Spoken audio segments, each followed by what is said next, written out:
Good morning. दोबारा नहीं चलेगा, ध्यान रखना, तेरी जिम्मेदारी।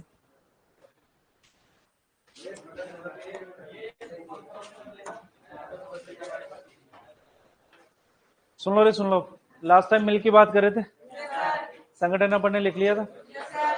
संगठन के बाद में सारणी बनाई, सारणी के बाद में भौतिक गुण लिखे, भौतिक गुणों के बाद में दूध निकालने की विधियां, उसके बाद में दूध के वैधानिक मान, वैधानिक मान के बाद में एसपीसी काउंट, एसपीसी काउंट के बाद में बात करें हम दूध के, और परीक्षण के अंदर एक परीक्षण लिखा था ज्ञानेंद्रिय।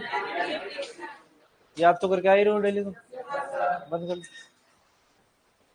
स्टैंडर्ड मिल्क के अंदर फैट और एसएनएफ पता 1.5। लट कौन लेके आएगा तुम्हारे में से? कौन लेके आएगा?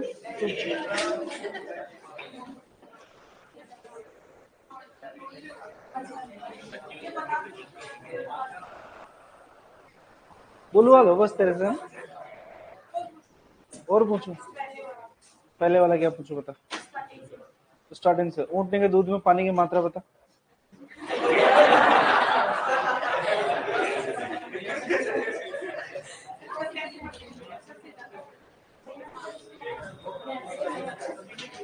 क्या कितने घंटे पढ़ती है तू? कितने घंटे पढ़ती है? सुन लो रे, सुनो तो सही एक बार। कितने घंटे पढ़ती है? फिर भी एवरेज 1 घंटा, 2 घंटा, 3 घंटा, 4 घंटे। 3 घंटे कम करो उसको, 2 घंटे पे लेके बस, है ना। ज्यादा पढ़ रही है तो कम पढ़ इसको, सही करो। ज्यादा पढ़ रही है, ज्यादा कंफ्यूज हो रही है तो कम कर, थोड़ा सा माइंड को रिलैक्स कर, है ना। सुबह उठाकर मेडिटेशन किया कर, योगा किया कर।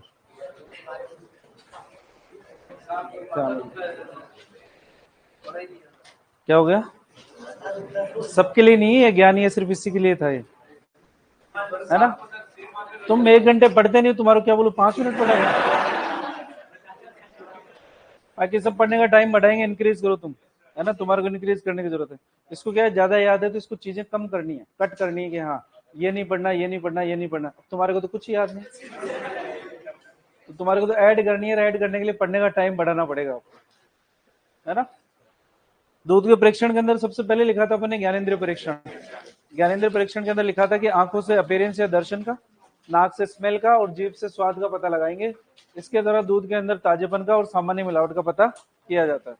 तो दूध में मिलावट और सामान्य ताजापन का पता करने के लिए कौन सा परीक्षण करते हैं? लाइव वालों को जय श्री श्याम, राधे राधे, गुड मॉर्निंग। नया है जय भीम नमो बुद्धाय।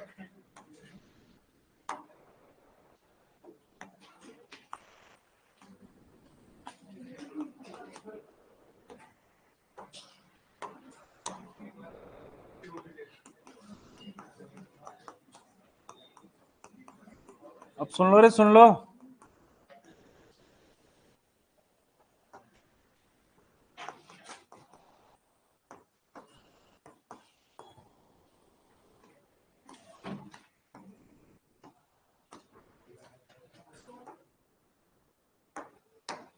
देखो इधर, पहले नंबर पे ज्ञानेंद्रिय परीक्षण लिखा था, ज्ञानेंद्र का यूज किया था। उसके बाद में दूसरा नंबर आता है COB test, clot on boiling test.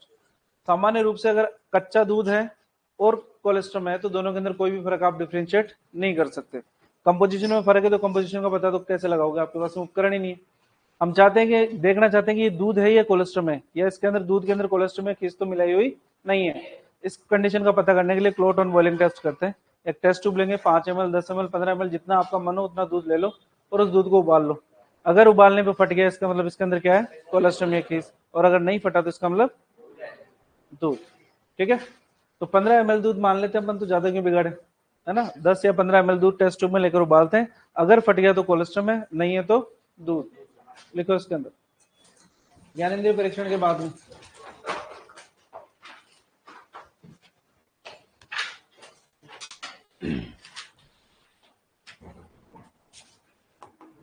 देखो 15 ml दूध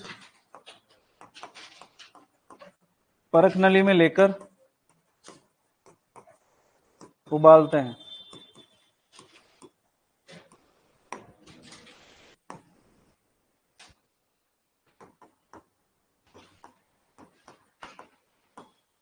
कोलेस्ट्रम या खीस का पता लगाने के लिए।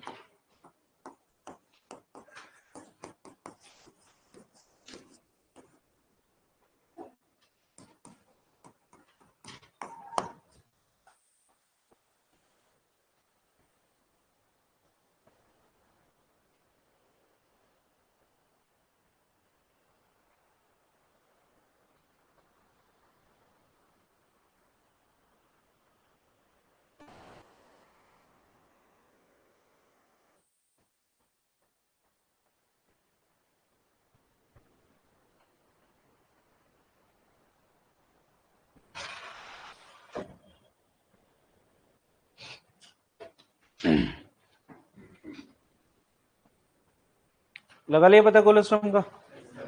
दूध की सामान्य अम्लता कितनी होती है, 0.12 से 16%। ठीक है, अगर एसिडिटी बढ़ती है, दूध की पीएच कम होती है, उस कंडीशन के अंदर दूध फट जाता है। हम चाहते हैं कि दूध की एसिडिटी को जांच करें कि अम्लता कितनी होती है, उसके लिए हम करते हैं अम्लता परीक्षण। कौन सा परीक्षण, तो COB float on boiling test के बाद में तीसरे नंबर पर लिखोगे अम्लता परीक्षण। अम्लता परीक्षण, अम्लता परीक्षण।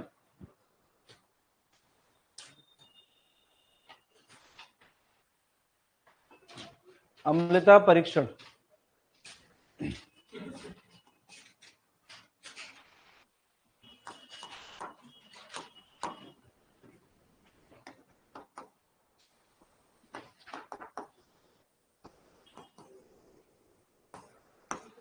अम्लता परीक्षण। अम्लता परीक्षण की बात करते हैं तो कुछ नहीं, एक टेस्ट ट्यूब है, इसके अंदर डाल लिया हमने दूध।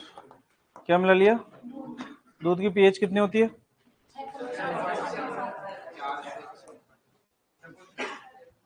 एवरेज 6.6 लिखा अपन, यानी अम्लीय है या क्षारीय, अम्लीय है। अरे इतना ही पूछ रहा हूँ मैं तो, अम्लीय है, आंशिक अम्लीय नहीं, अम्लीय है कि क्षारीय है, पता है आपको। ठीक है, कितना अम्लीय है इसका पता लगाने के लिए हम इसकी पीएच को लेके जाना है 7 तक।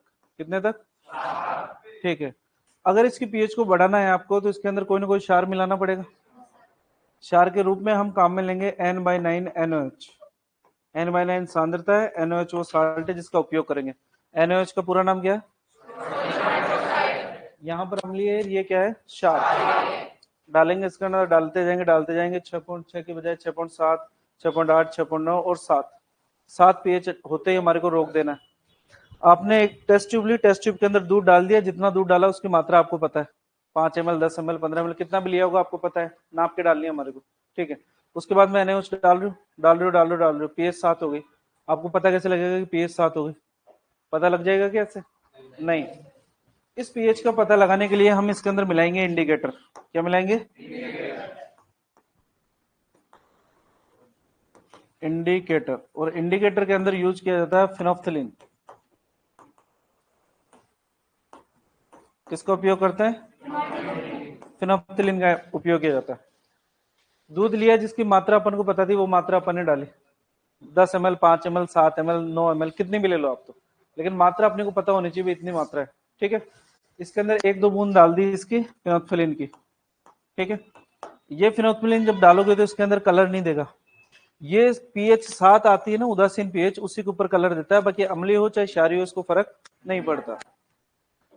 हमने शुरू किया, दूध ऐड किया टेस्ट ट्यूब के अंदर, जितनी थी हमारे को मात्रा पता लगी, मात्रा के बाद में इसके अंदर 1-2 बूंद फिनोल्फिलीन की डाल दी, और फिर क्या डाल रहे हैं N/NaOH।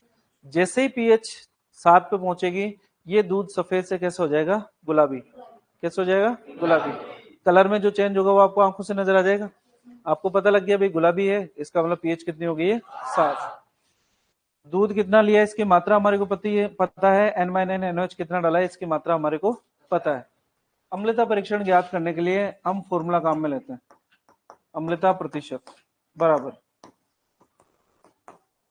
काम में लिए गए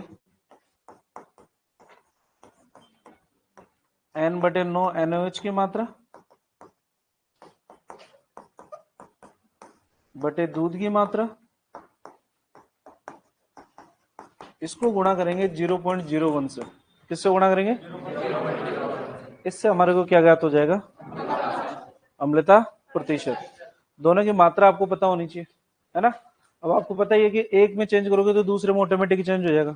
मान लो दूध की मात्रा अगर आप बढ़ा देते हो, 5 की जगह 10 ml ले लो, तो उस कंडीशन के अंदर जो गुलाबी रंग लाने के लिए पीएच 7 करनी पड़ेगी, तो उस कंडीशन के अंदर NaOH की मात्रा भी आपको बढ़ानी पड़ेगी। तो मात्रा, दूध की मात्रा के हिसाब से आपकी NaOH की मात्रा बढ़ जाएगी। इसलिए कितनी दूध की मात्रा लेनी है फिक्स, ये हमारे को याद रखने की आवश्यकता नहीं है। जितनी मात्रा दूध की लोगे उसी हिसाब से NaOH की मात्रा भी बढ़ती जाएगी। क्लियर। तो ये फॉर्मूला हमारे को काम में लेना है, क्या ज्ञात करने के लिए, अम्लता प्रतिशत ज्ञात करने के लिए। क्वेश्चन आपसे पूछा जाएगा कि अम्लता प्रतिशत ज्ञात करने के लिए कौन से रसायन का उपयोग किया जाता है, NaOH। फिनोल्फिलीन का यूज सिर्फ किसके लिए किया है, इंडिकेटर के रूप में। आप 2 की जगह 4 बूंद भी डाल दोगे तो भी कोई फर्क नहीं पड़ेगा। क्लियर।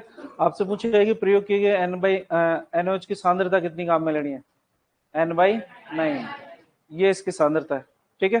तो कंसंट्रेशन ये फिक्स है, N/9 ही काम में लेनी है। ये रसायन फिक्स है आपका, NaOH ही काम में लेना है। दूध की मात्रा आपको पता ही है, क्या ज्ञात हो जाएगी, अम्लता प्रतिशत। देखो इधर, पहले अम्लता की बातें करते हैं। दूध में 2 प्रकार की अम्लता पाई जाती है। कितने प्रकार की, 2 प्रकार की अम्लता पाई जाती है। पहले नंबर पे जो पाई जाती है वो तो होती है प्राकृतिक अम्लता। कौन सी होती है, ये प्राकृतिक अम्लता दूध में सामान्य रूप से उपस्थित रहती है, इसीलिए तो एसिडिटी रही, इसीलिए तो पीएच कैसी है, अम्लीय है। ये प्राकृतिक अम्लता आती है basically CO2, carbon dioxide, casein, इसके अलावा फॉस्फेट आयन के कारण। किस किस के कारण, केसिन, CO2। ताजे दूध के अंदर CO2 रहती है, तो उस CO2 के कारण, केसिन प्रोटीन के कारण, फॉस्फेट आयंस इसके अंदर पाए जाते हैं, उनके कारण भी ये प्राकृतिक अम्लता उपस्थित रहती है। दूध की सामान्य अम्लता इस प्राकृतिक अम्लता के कारण, दूध की सामान्य अम्लता वो कितनी रहती है, 0.12 से 0.16%। ये नॉर्मल है। अगर ये अम्लता रहेगी तो क्या दूध फटेगा, क्या नहीं फटेगा। इसके कारण दूध नहीं फटता है।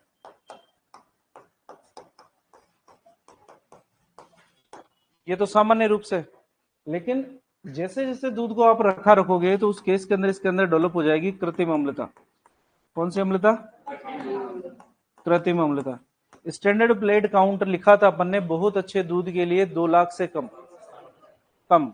अच्छे दूध के लिए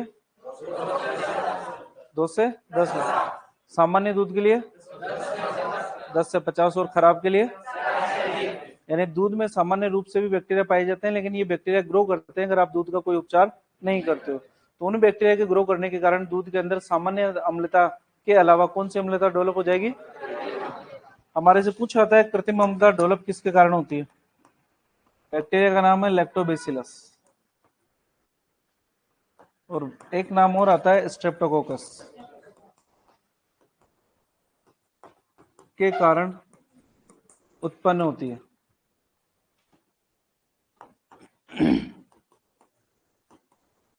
कई बार ऐसा हो जाता है कि दूध के अंदर जावण देना भूल जाते हैं हम। पूरी रात गर्मियों के अंदर दूध रखा जाता है, सुबह देखते हैं तो वो दही जैसा बन चुका होता है, लेकिन बहुत अजीब से स्मेल के साथ में। वो इसलिए रहता है क्योंकि वो कच्चा दूध था, और कच्चे दूध के अंदर अपने को पता ही है कि सामान्यतः अम्लता तो होती, लेकिन जैसे जैसे टाइम बढ़ता जाएगा और आपने उसको गर्म या उबाला नहीं, तो उस कंडीशन के अंदर लैक्टोबैसिलस की संख्या बढ़ती जाएगी, स्ट्रेप्टोकोकस की संख्या बढ़ती जाएगी, और ये दूध के अंदर कौन सी अम्लता उत्पन्न करेंगे? कृत्रिम अम्लता।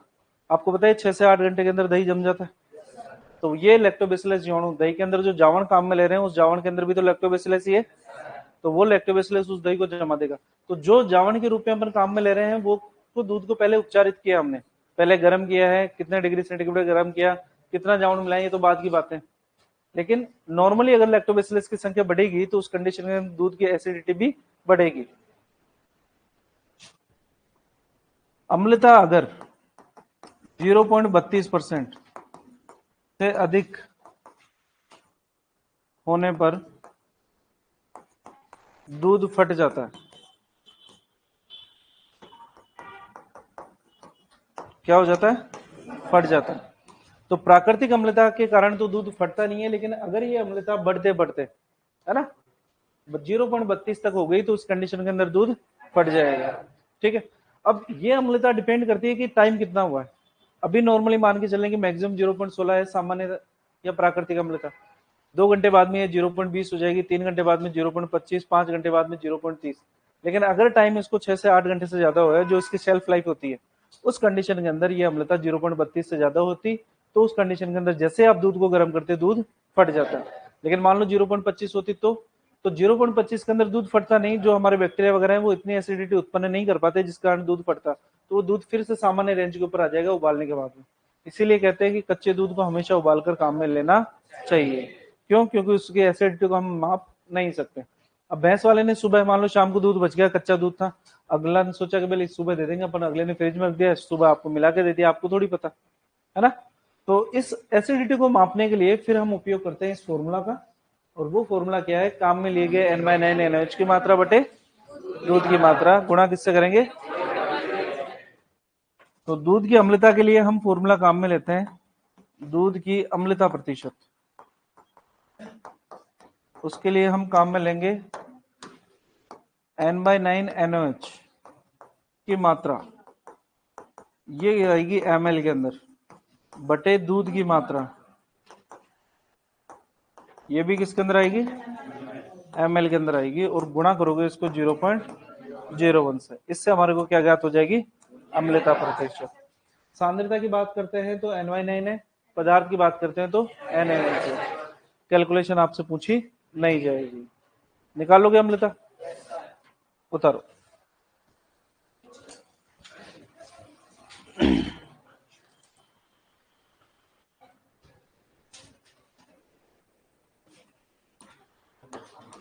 बिना बोले लिखोगे? एल्ब्यूमिन,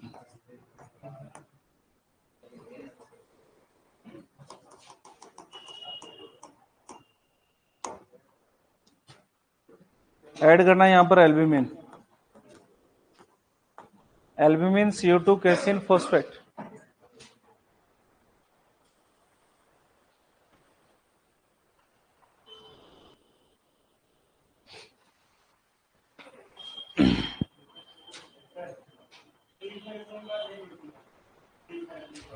फ्रिज में रखने से टेम्परेचर कम हो जाता है, और टेम्परेचर कम होगा तो जीवाणु की संख्या में वृद्धि बहुत धीमी होगी। इसकी वजह से फ्रिज में रखा हुआ दूध ज्यादा लंबे समय तक सुरक्षित रह सकता है। आपको पता नहीं कि सर्दियों के अंदर दूध कम खराब होता है, गर्मियों के अंदर ज्यादा खराब हो जाता है।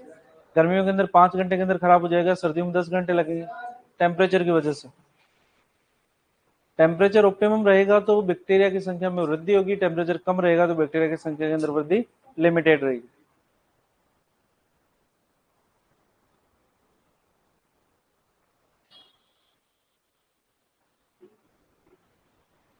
खड़े हो तुम दोनों यहां से,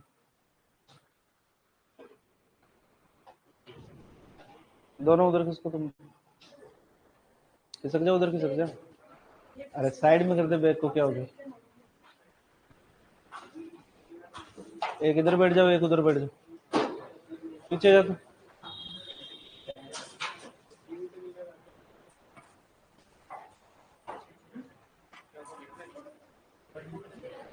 अरे बैग को कुर्सी पे रख दे रहा।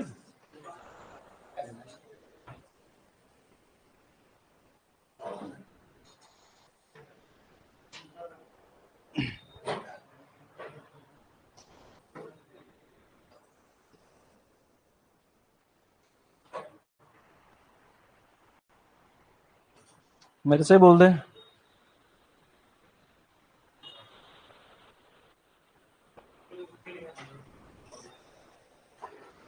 प्राकृतिक अम्लता के 4 कारण हैं, एल्ब्यूमिन, CO2, कैसिन और फॉस्फेट। इनके कारण प्राकृतिक अम्लता उत्पन्न होती है और ये 0.12 से 0.16% होती है और इसके कारण दूध नहीं फटता।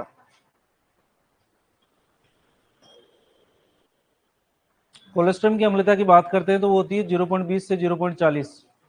जब कोलेस्ट्रॉल शुरुआत के अंदर आता है तो उस कंडीशन के अंदर 0.40, जैसे जैसे टाइम निकलता जाएगा अम्लता कोलेस्ट्रॉल की कम होती जाएगी।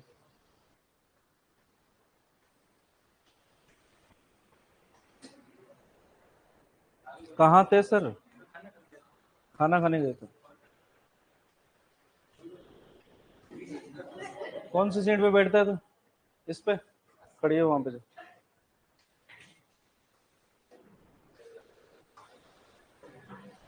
हाँ बैठ जाए। लिख लिया?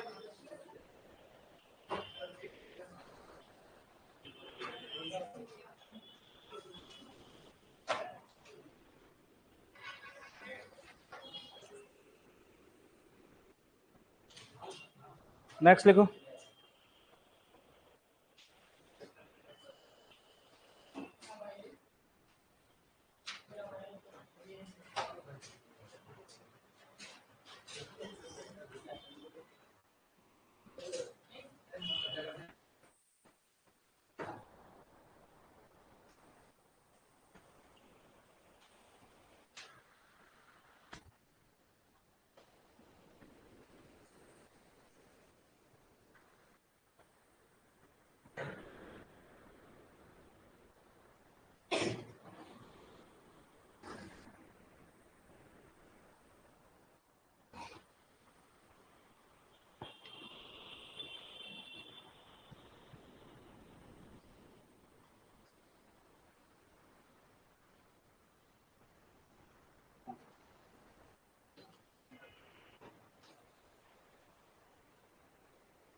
ये जितने पीछे वाले लाइन में बैठे हो ना सब बाहर जाओगे अभी। लिखने में ध्यान दो।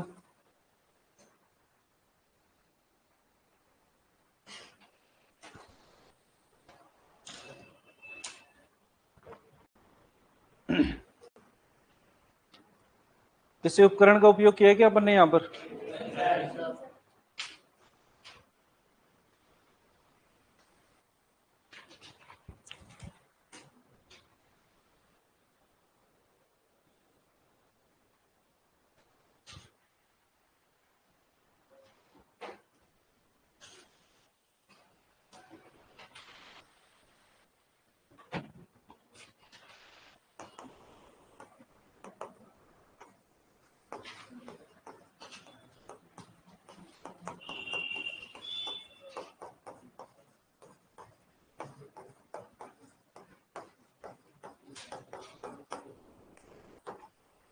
इंडिकेटर के रूप में फिनोक्सिलिन का उपयोग करते हैं।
ml है सर।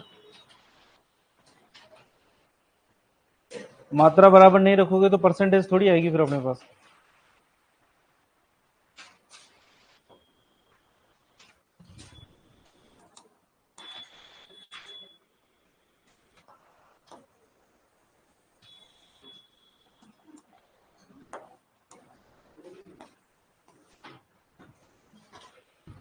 सही है। अब अखबार पढ़ते हो कभी कभी? नहीं पढ़ते, टाइम ही नहीं मिलता। कितनी पढ़ाई कर रहे हो तुम? ठीक है, अखबार के अंदर कभी कभी खबर आती है कि फलाने को रिश्वत लेते हैं, रंगे हाथों पकड़ा, है ना? देखा भी है? किसको पकड़ा था? तेरे फूफा जी को। कितना खुश होके बता रही है। अच्छा सुनो, जैसे जो एसीबी की कार्रवाई होती है, एंटी करप्शन ब्यूरो की जो कार्रवाई होती है, उसका पहले सत्यापन किया जाता है। ऐसा नहीं कि किसी ने भी शिकायत कर दी रहे ऐसे मान लेंगे कि साहब वो पैसे मांग रहा है, नहीं। वो कहेंगे कि तू जाके बात कर पहले किसी जो भी पैसे मांग रहा है, और उसके पास में जाएगा तो उस टाइम पे एसीबी का कोई आदमी खड़ा रहेगा पास के अंदर, वो सुनेगा बस बातें और कुछ काम नहीं है उसका। फिर वो कन्विंस करने की कोशिश करेगा, साहब 5,000 ले लो, बोले नहीं नहीं 10,000 ही लगेंगे, बोले साहब 7 ले लो, तो वो सुन रहा है सारी बातें, उसको पता है कि भाई ये काम तभी करेगा जब ये पैसे लेगा। तो फिर वो कह देगा कि साहब ठीक है संडे को आ जाना, पैसे दे दूंगा मैं आपको। बोला मैं नहीं आऊंगा, तू आएगा, बोले बता देना जगह, मैं आ जाऊंगा, कहाँ पर आएगा। वो डिसाइड हो जाती है जगह। उसके बाद में जो नोट देने के लिए होते हैं वो नोट दिए जाते हैं एसीबी के द्वारा। किसके द्वारा? एसीबी के द्वारा। तो एसीबी उसको 7,000 रुपये देती है कि बोले ये दे देना तू जाके। 7,000 रुपये लेके गया, अगले के हाथ में दे दिए, अगले ने गिने जेब में रख लिए और चल दिया। जैसे चलने लगा एसीबी ने आके पकड़ लिया। एसीबी ने कहा कि बोले तुम रिश्वत लिए हो? कहेगा नहीं साहब रिश्वत नहीं लिए। बोले ये देख तेरे जेब में नोट रखेंगे, बोले साहब ये तो मेरे हैं। बोले तेरे हैं? बोले ठीक है। तो अपने आप पास में एक सोल्यूशन रखते हैं, उस सोल्यूशन के अंदर उसके हाथों को डुबोते हैं, हाथों को डुबाते हैं, हाथों में से गुलाबी गुलाबी रंग का निकलने लग जाता है। इसीलिए बोलते हैं रंगे हाथों पकड़ना, क्योंकि जब डुबोते हैं तो कौन सा रंग आता है ना? ऐसे नहीं पॉकेट के अंदर बोल दिया भाई रंगे हाथों पकड़ना क्या होता है। बेसिकली जो नोट दिए जाते हैं एसीबी के द्वारा, उसके अंदर एक फिनोक्सिलिन पाउडर लगा होता है। अपने को पाउडर अगर थोड़ा सा लगे भी होगा तो अपने को थोड़ी पता लगेगा भी लगा हुआ है। अगर ये थोड़ा सा भी पाउडर हाथों के अंदर लग गया, वो लगेगा कब? जब आपने नोट हाथ में लिया।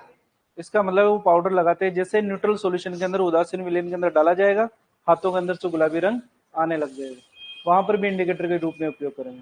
ठीक है ना? तो रिश्वत लो,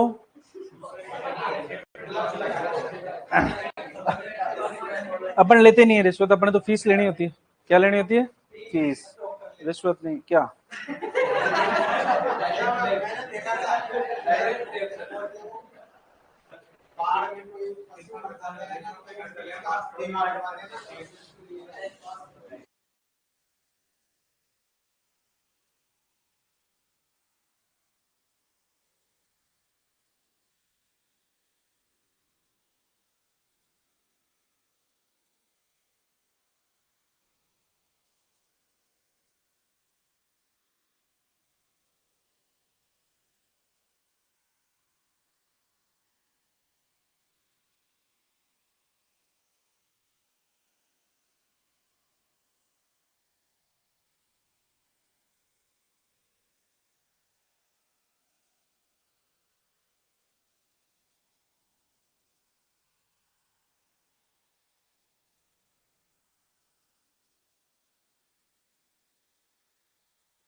आगे बात करते हैं किसकी, अम्लता प्रतिशत हो गया यहाँ पर। तो रिश्वत कभी भी नहीं लेनी, ध्यान रखना। और प्रैक्टिस के अंदर ज्यादा पैसे कभी मत लेना। ज्यादा पैसे से मतलब है कि हिसाब क्या है, मार्जिन लेके चलना। अनाप शनाप पैसे अगर बेईमानी करके कमाओगे तो कहीं ना कहीं निकलेंगे जरूर, ये कंफर्म है। इथिक्स होने चाहिए आपके अंदर इतने। नेक्स्ट लिखो वसा परीक्षण।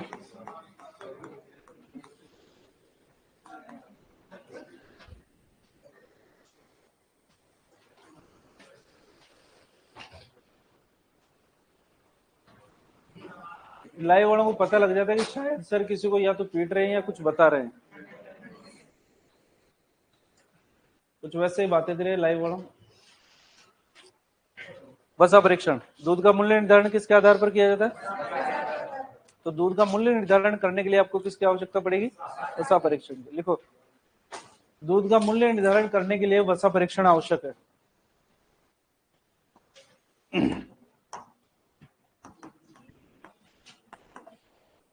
दूध का मूल्य निर्धारण करने के लिए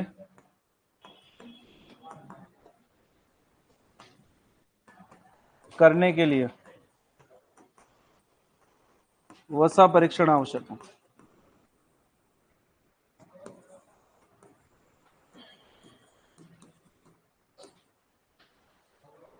कौन सा परीक्षण आवश्यक है? क्या चाहता है? बंद करना, बंद कर दे भाई, बंद कर दे,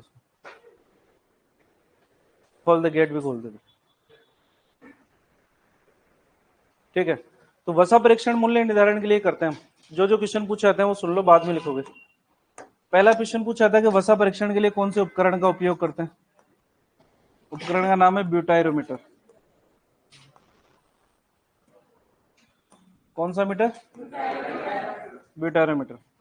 कौन सी विधि का उपयोग करते हैं? कौन सी मशीन का उपयोग करते हैं? Gerber machine.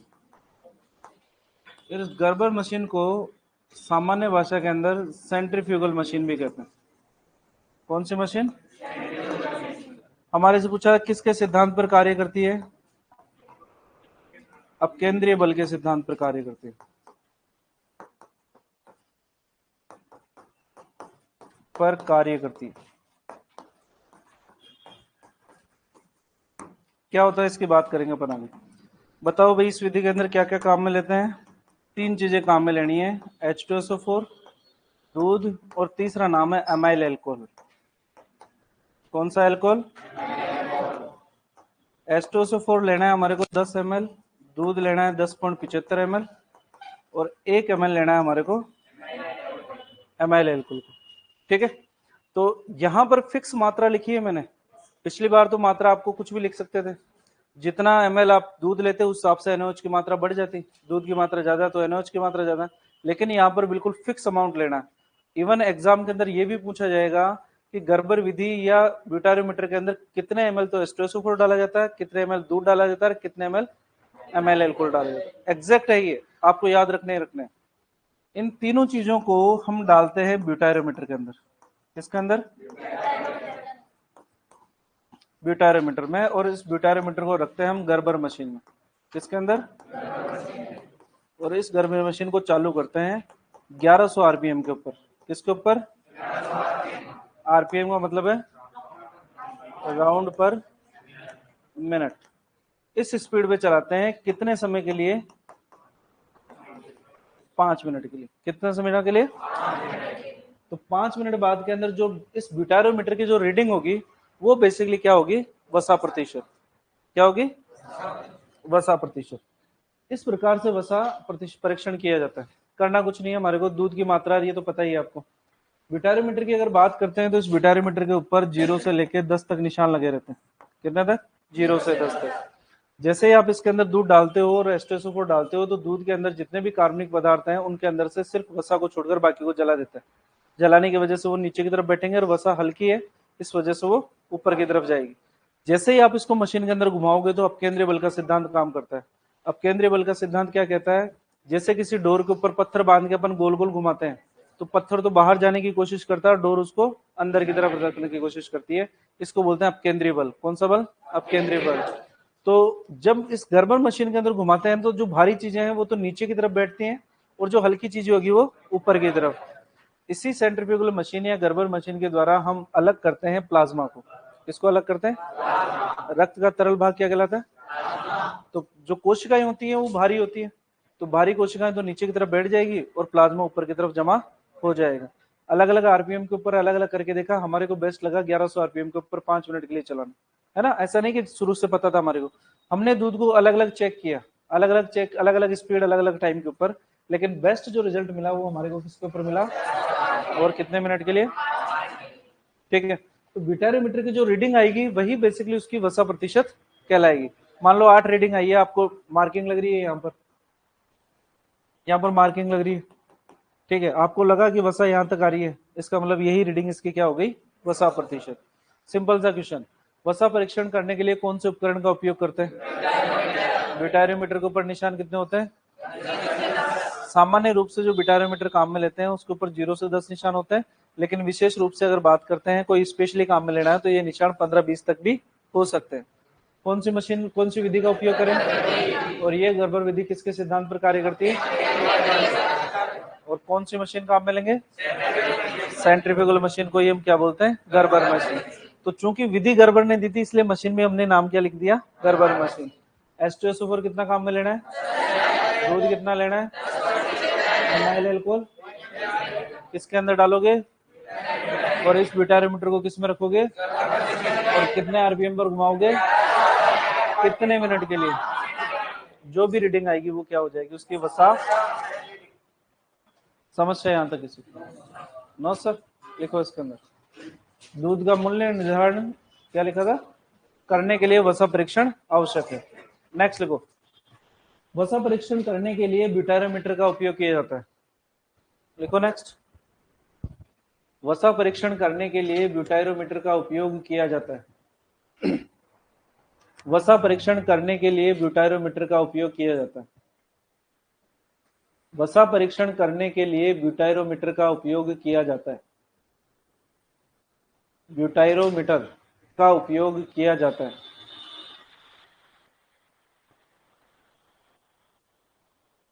ब्यूटारोमीटर का उपयोग किया जाता है। ब्रैकेट में लिखो गर्बर विधि में। ब्रैकेट में लिखोगे गर्बर विधि में। कौन सी विधि में? गर्बर विधि में। ठीक है, नेक्स्ट लिखो, गर्बर विधि अपकेंद्रीय बल के सिद्धांत पर कार्य करती है।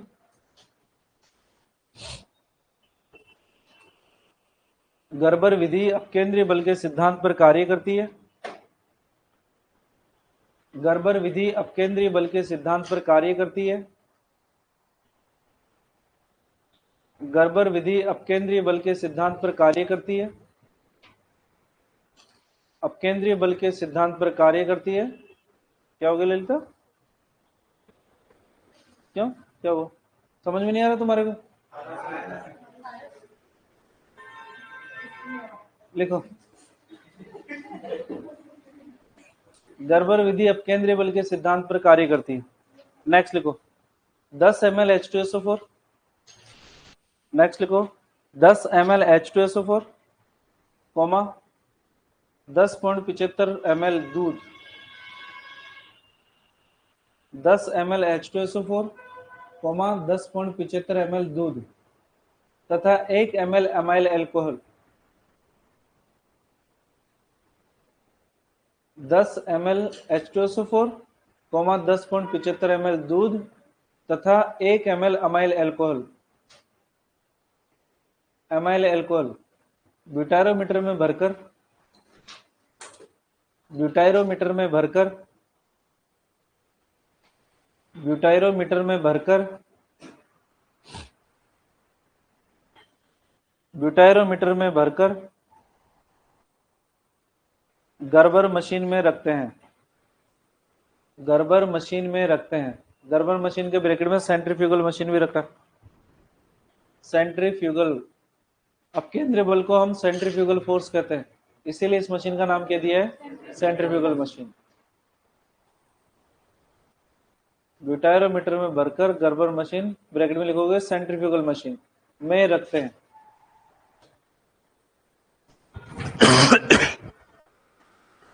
गर्बर मशीन या सेंट्रीफ्यूगल मशीन में रखते हैं तथा इसे तथा इसे 1100 आरपीएम तथा इसे 1100 आरपीएम ब्रैकेट में लिखोगे राउंड पर मिनट, 1 मिनट के अंदर कितने राउंड 1100। आप इसको बढ़ा भी सकते हो घटा भी सकते हो, है ना, मशीन के अंदर, लेकिन वसा परीक्षण के लिए कितना होना आवश्यक है। तथा इसे 1100 आरपीएम पर 5 मिनट के लिए चलाते हैं। तथा इसे 1100 आरपीएम पर 5 मिनट के लिए चलाते हैं। तथा इसे 1100 आरपीएम पर 5 मिनट के लिए चलाते हैं। चला लिया। नेक्स्ट देखो, ब्यूटायरोमीटर की रीडिंग ब्यूटायरोमीटर की रीडिंग ब्यूटायरोमीटर की रीडिंग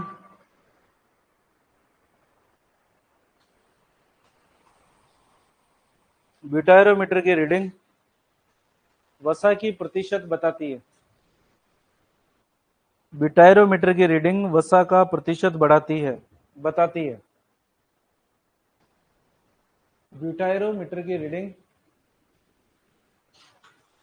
वसा की प्रतिशत बताती है। बता दिया। हर एक चीज, हर एक लाइन सारी इंपॉर्टेंट है, पूछी जाएगी आपसे, है ना, क्योंकि मामला किसका रह गया, पैसों का। किसका, पैसों का। वसा परीक्षण के बाद में लिखो आपेक्षिक घनत्व परीक्षण। आपेक्षिक घनत्व परीक्षण। आपेक्षिक घनत्व परीक्षण।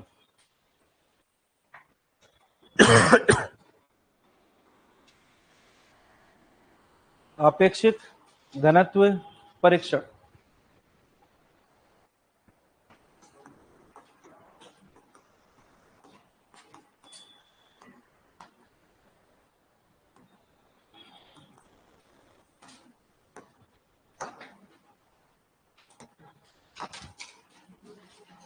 कौन सा परीक्षण,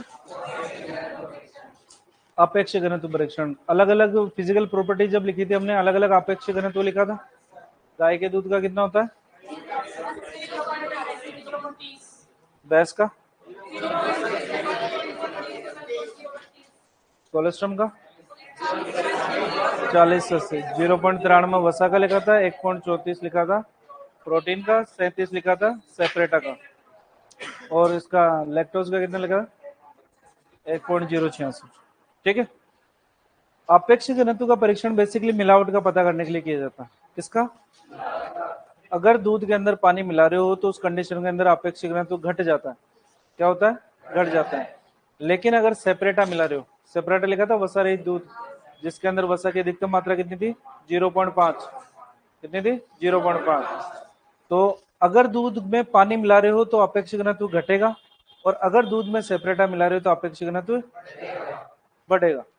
आपको सामान्य रेंज पता है कि मैं गाय का दूध ले रहा हूं तो 1.028 से 1.030 है, मैं भैंस का दूध ले रहा हूं तो 1.030 से 1.032 है। आपने पता किया दूध के अंदर अपेक्षिक घनत्व, तो आपको पता लग गया वो 1.025 आ रहा है सब। इसका मतलब दूध के अंदर क्या मिलाया गया, अगर 1.035 आ रहा है तो क्या मिलाया गया, सेपरेटर। इसका पता लगाने के लिए हमारे क्या पता करना पड़ेगा, देखो इधर आपेक्षिक घनत्व की अगर बात करते हैं तो आपेक्षिक घनत्व ज्ञात करने के लिए एक उपकरण का उपयोग किया जाता है जिसको बोलते हैं लैक्टोमीटर। क्या बोलते हैं, लैक्टोमीटर का उपयोग किया जाता है। लैक्टोमीटर की खुद की अगर बात करते हैं तो इसके 3 भाग होते हैं। कितने भाग, 3 भाग। 3 भाग के अंदर सबसे नीचे होता है बल्ब, फिर बॉडी, फिर स्टेम। कुछ ऐसा मिलेगा ये,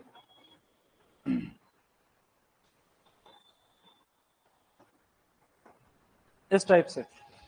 ये जो नीचे बल्ब वाला पोर्शन होता है, इस बल्ब वाले पोर्शन के अंदर यहाँ पर इसके अंदर भरा रहता है पारा। क्या भरा रहता है, पारा भरा रहता है इसके अंदर। ठीक है। तो ऊपर से बंद है पूरा का पूरा, इसके ऊपर मार्किंग लगी रहती है यहाँ पर 0 से लेकर 40 तक। कितने, 0 से 40 तक निशान इसके अंदर होता है। ठीक है, स्टेम के अंदर, इसीलिए तो स्टेम के सामने लिखा अपन ने। तो आपसे पूछा भाई कितने तक निशान होते हैं, तो 0 से 40 तक। उपकरण का नाम क्या है? तो लेक्टोमीटर से तो क्या ज्ञात करते हैं, और ब्यूटारोमीटर से, इंपॉर्टेंट है, याद रखोगे भी लेक्टोमीटर को क्या काम आता है और ब्यूटारोमीटर क्या काम में आता है। ठीक है, इलेक्ट्रोमीटर की अगर बात करते हैं तो ये इलेक्ट्रोमीटर आर्किमिडीज के सिद्धांत पर कार्य करता है। किसके सिद्धांत पर? आर्किमिडीज के सिद्धांत पर कार्य करता है।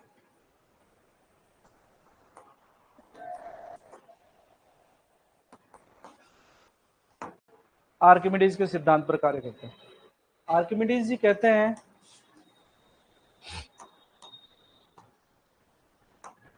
आर्किमिडीज जी ने कहा है कि अगर फुल भरा हुआ कोई भी पात्र है, किसी से भी भरा हुआ हो, अगर इसके अंदर कोई भी चीज डालोगे तो पानी बाहर निकलेगा। कोई भी वस्तु अगर इसके अंदर डाला, पूरा भरा हुआ है, इसके अंदर कोई भी वस्तु डालेगा तो पानी बाहर निकलेगा। दो कंडीशन है हमारे पास में, वस्तु का भार बाहर निकले पानी के भार से ज्यादा,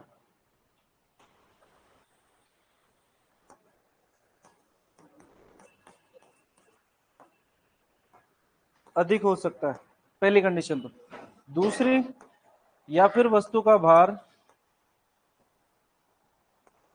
पानी के भार से क्या हो सकता है,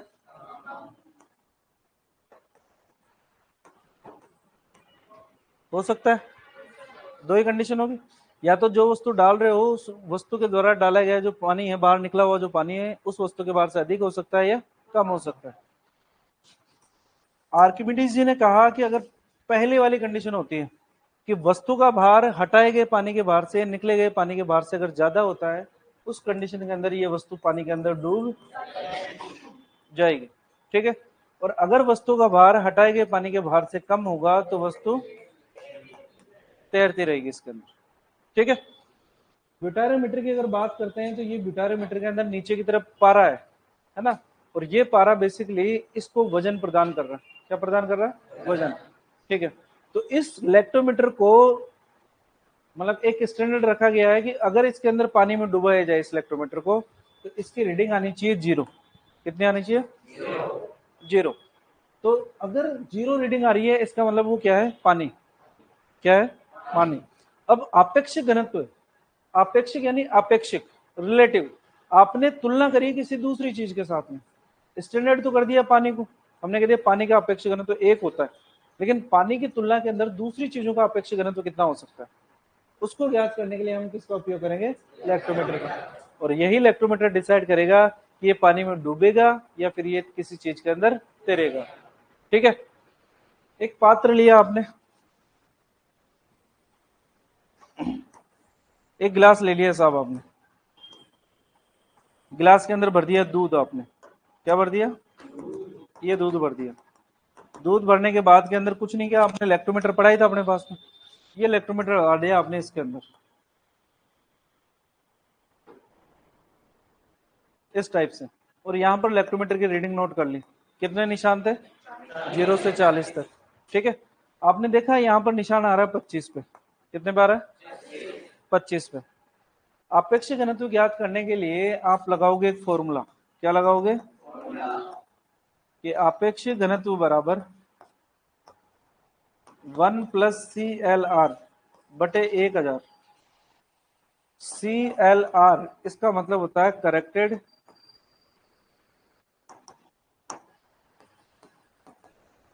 लैक्टोमीटर रीडिंग। कौन सी रीडिंग? Corrected lactometer reading. ठीक है, आपने यहां पर लिया 25, क्या आ गई रीडिंग? 25। जब ये पानी के अंदर डूबता है और ये खुद ग्लास का बना हुआ होता है, तो रिफ्लेक्शन या परावर्तन के कारण आपको ये लेवल ऐसे बराबर ना दिखकर ऐसे अर्धचंद्राकार दिखता है। थोड़ा सा कैसा दिखता है? अर्धचंद्राकार। तो हम रीडिंग को थोड़ा सा करेक्शन करते हैं इसके अंदर। क्या करते हैं? करेक्शन। और इसी रीडिंग को हम बोलते हैं करेक्टेड इलेक्ट्रोमीटर रीडिंग। कितनी आई है? फॉर्मूला क्या है? 1 प्लस CLR बटे, कैलकुलेशन करके देख लेते हैं थोड़ी सी। वैसे तो गणित अपनी बहुत स्ट्रांग है, फिर भी थोड़ा सा साथ निभाओगे, 1 प्लस CLR बटे 1000। 1 प्लस CLR कितना है बटे 1 प्लस 0.025 है ना। अगर 10 का भाग दोगे तो पॉइंट यहाँ लगेगा, 100 का भाग दोगे तो यहाँ लगेगा, और अगर 1000 का दे रहे हो तो यहाँ लगेगा। कैसा था पता है ना? नहीं आया आपको समझ में? शक्ल से लग रहा है। एक बार और बताते हैं। देखो देखो परिचय में काम आएगा अभी 1 तारीख को। ये 25 है, इसके अंदर भाग लगाना है 1000 का। बचपन में नहीं करते थे कैसे? देखो 1000 का भाग 25 में जाएगा क्या? हमने क्या लगा दी? दशमलव लगाने से कितने हो गए? 250। 250 में 1000 का जाएगा क्या? हमने यहाँ पे लगाया, यहाँ पर क्या गया? 2500 में कितने बार गया? ये लिख दिया 2, यहाँ पे लिख दिया 2000। अरे 1000 का भाग 2500 के अंदर कितनी बार जाएगा? 2 बार। तो 2 तो यहाँ पे लिख दिया, 2 बार लगाने पे 1000 इंटू 2 बराबर 2000। नीचे लगाया, कितना बच गया? 500। 1 जीरो और लगाना है हमारे को यहाँ पे। क्या लगाना है ना? तो 5000 में कितना जाएगा? तो कितना आ गया है ना? कितना मुश्किल काम। यहाँ पर 5000 और यहाँ पर कुछ भी ऐसे होता है भाग। तो यहाँ पर 1 प्लस 1 0.025, इसको काउंट करेंगे तो 1.025। अब जो भी चीज आप काम में ले रहे हो, मान लो आपने, अगला कह रहा है कि नहीं साहब भैंस का दूध है, अगला कह रहा है गाय का दूध है। भैंस का दूध का आपको पता है कि 1.030 से लेकर 32 तक। आओ सर बच्चों को ज्ञान देके जाओ। बच्चे ज्ञान लेना चाह रहे हैं आपसे सर।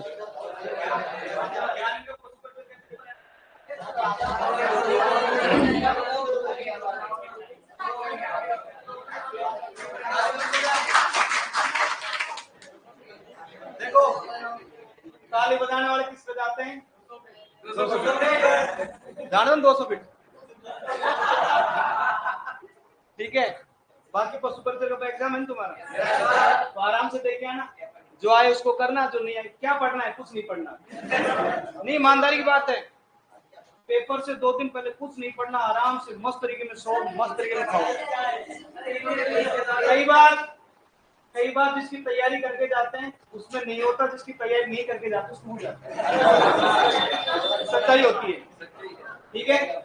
वो चीज होती है तो कोई बात नहीं, क्या पता आप तैयारी तो कर रहे हो ना, पढ़ तो वही रहे, गलत थोड़ी पढ़ रहे हो। क्या होता है आपका दिन अच्छा हो, पढ़ा हुआ सारा दिन। ठीक है, तो कई बार एक के साथ एक फ्री मिल जाती है, तो तैयारी करना चाहिए से उससे पहले लग जाए सर।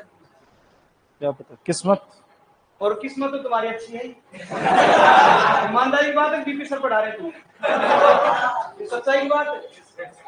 भाई साहब सब्जेक्ट में पूरे राजस्थान में सबसे अच्छे पढ़ा रहे हैं।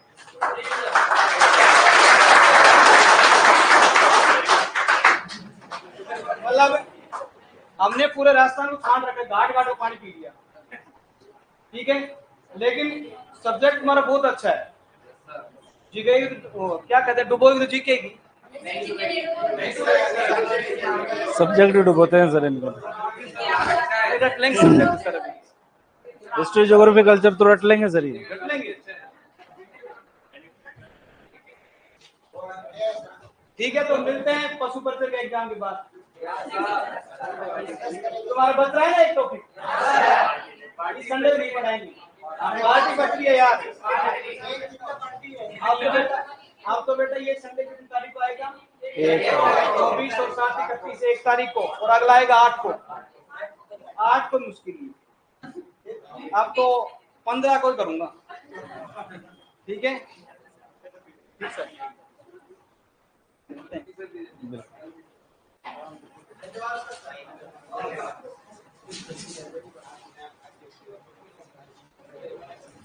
देखो इधर वापस आ जाओ, इधर आ जाओ।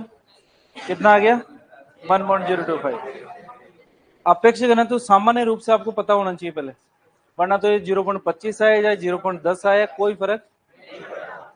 ठीक है, ज्ञात कर लिया आपने अपेक्ष घनत्व। अपेक्ष घनत्व ज्ञात करने के बाद में आपको पता होना चाहिए दूध में पानी मिलाने से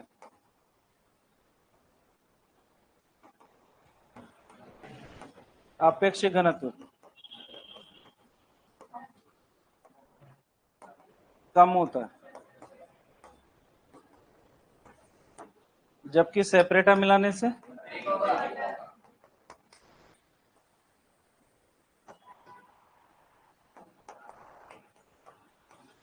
बढ़ता है। की मात्रा की अगर बात करते हैं, नॉर्मल दूध की अगर बात करते हैं, तो हमने अपेक्षिक घनत्व लिखा 1.028 से लेके 1.032 32। पानी का अपेक्षिक घनत्व कितना है और सेपरेटा का इतना ही है। तो पानी मिलाओगे तो ये इधर की तरफ जाएगा और सेपरेटा मिलाओगे तो ये, ठीक है, तो पानी मिलाओगे तो कम होगा, सेपरेटा मिलाओगे तो ज्यादा होगा। यही हमारे को याद रखना। एक चीज और, ताजे दूध के अंदर हम कभी भी अपेक्षिक घनत्व ज्ञात नहीं करते, 1 घंटे बाद में ज्ञात करो। ताजे दूध के अंदर CO2 होती है, कार्बन डाइऑक्साइड गैस रहती है, जिस कारण सही से अपेक्षिक घनत्व ज्ञात नहीं कर सकते। तो 1 घंटे बाद के अंदर अपेक्षिक घनत्व कम से कम ज्ञात करना चाहिए, ठीक है। उपकरण का नाम क्या है, कितने भाग हैं, सबसे पहला, फिर निशान कितने तक, पारा किसमें भरा रहेगा, कौन से सिद्धांत पे काम करेगा, फॉर्मूला CLR का मतलब कैरेक्टर इलेक्ट्रोमीटर रीडिंग। सुपरवाइजर का जो भी पेपर होता है, उससे पहले वाला एक पेपर होता है, उसके अंदर तो बकायदा उन्होंने कह दिया था कि CLR इतना है, तो बताओ अपेक्षिक घनत्व कितना होगा। तो सिंपल से अगर देखा जाए तो ये फॉर्मूला लिखा अपन ने, CLR कितना आ रहा था अपना 25, तो जो भी डिजिट CLR की आएगी वो यहाँ पर ऐड होती जाएगी। अगर 30 होता तो 1.030 आता, अगर 40 होता तो 1.040 आता। तो जो CLR की रीडिंग होगी उसके पहले 1.0 ये ऐड कर देना है, तो हमारे पास में अपेक्षिक घनत्व ज्ञात हो जाएगा। फॉर्मूला चाहे याद हो चाहे फॉर्मूला याद ना हो। दिक्कत यहां तक, लिखना शुरू करो।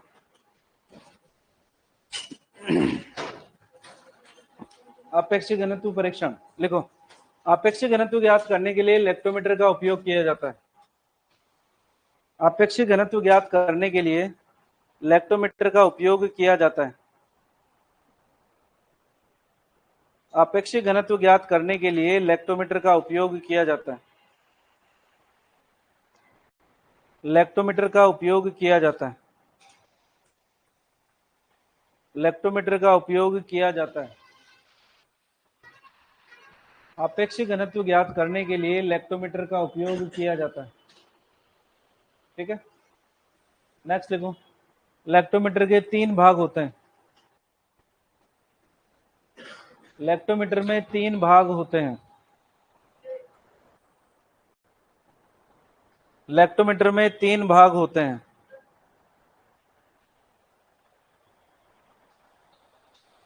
लेक्टोमीटर में 3 भाग होते हैं। कितने भाग, नाम लिखो तीनों के। बल्ब, बॉडी और स्टेम। बल्ब, बॉडी और स्टेम। Bulb BULB।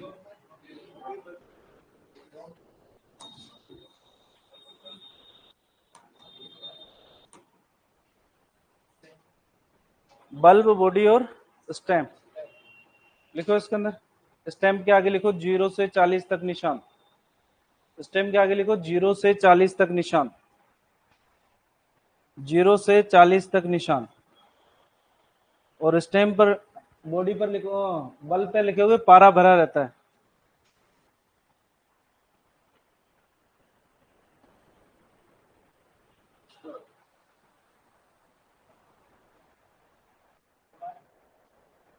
स्टेम के ऊपर लिखोगे 0 से 40 तक निशान, और बल्ब के अंदर लिखोगे पारा भरा रहता है।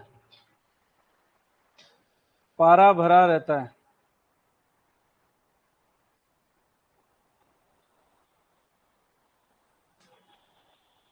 क्या भरा रहता है, पारा। नेक्स्ट लिखो। लेक्टोमीटर अपेक्षिक घनत्व के सिद्धांत पर कार्य करता है। लेक्टोमीटर अपेक्षिक घनत्व के सिद्धांत पर कार्य करता है।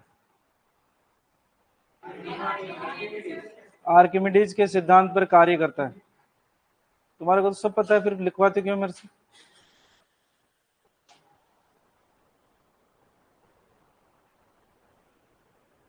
लिखो आर्किमिडीज के सिद्धांत पर कार्य करता है। आर्किमिडीज के सिद्धांत पर कार्य करता है। ठीक है, नेक्स्ट लिखो अपेक्षिक घनत्व बराबर, अपेक्षिक घनत्व बराबर, अपेक्षिक घनत्व बराबर 1 प्लस CLR बटे 1000।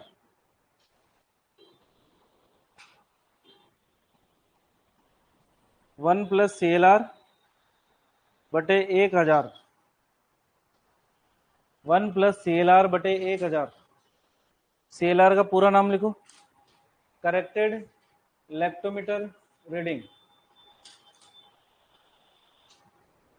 Corrected lactometer reading. Corrected lactometer reading.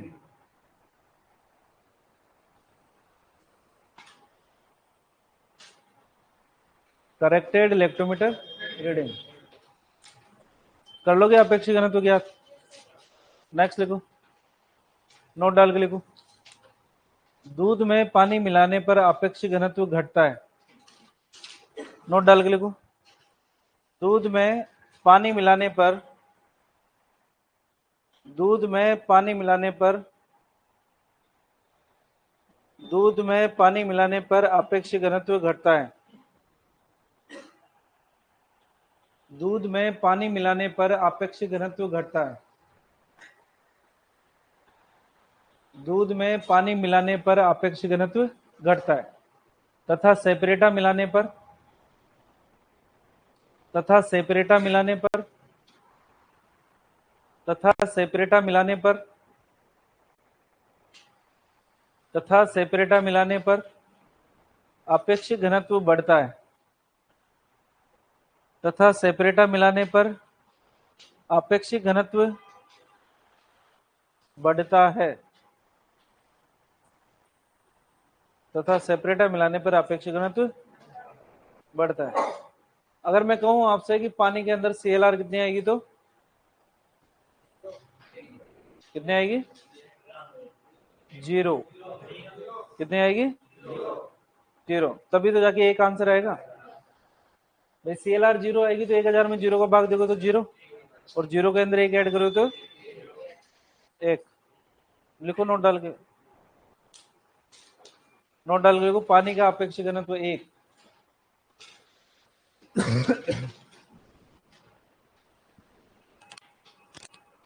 पानी का अपेक्षित घनत्व,